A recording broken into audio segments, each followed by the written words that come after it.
A lot of people know that I spent a few years in Texas.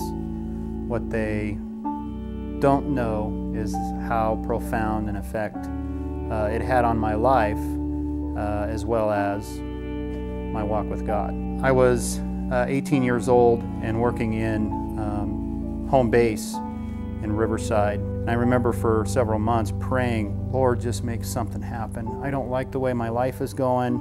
I just want something different. And I came home from work one night and my mom met me at the door and she was in tears and said, your uncle had called. And I called and said, hey, well, what's up? He said, I got a job for you. He said, how would you like to move to Austin, Texas? I saw it for what it was. It was the Lord saying, you wanted it, you got it. And it really was a leap of faith that I had asked for it, now what are you going to do with it when I give it to you? So I went from living at my parents' house with 5 other people to living alone in Austin, Texas within about 3.5 weeks. At that point, it was really going to be the time when you have to decide, is this going to be the faith of your family, or are you going to be like Jacob and make that commitment that if you'll be my God, I'll be your servant? The church and the speaker and the people that were there, that was really what I needed when I needed it. They had a Bible class and we were talking about grace.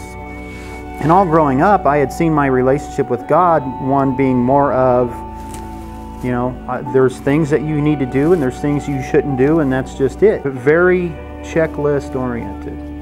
And when I would hear about people, you know, being saved, coming up out of the water and thinking, man, I feel so much weight lifted off of me. I was always remember thinking, all right, well, I did that and I didn't really feel that same way. But I remember sitting in this Bible class on a Sunday evening and one of the brothers said, you know, just so that we're all on the same page, let's all make sure we understand that grace covers us through our life. We're not walking this tightrope. And I remember sitting there and thinking, man, I have missed the point for so many years.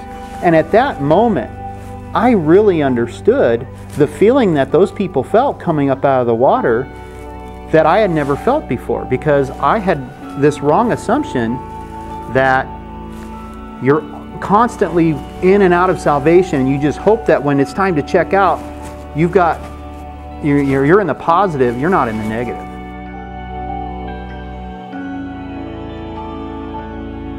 So I remember after that revelation, that next week, I really saw my entire life differently.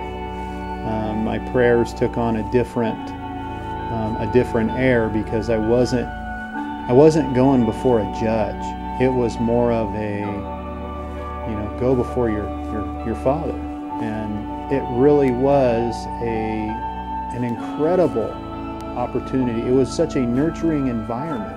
Because of the whole experience that I had, I was able to develop a different kind of relationship that I don't see me ever having had I not went through that.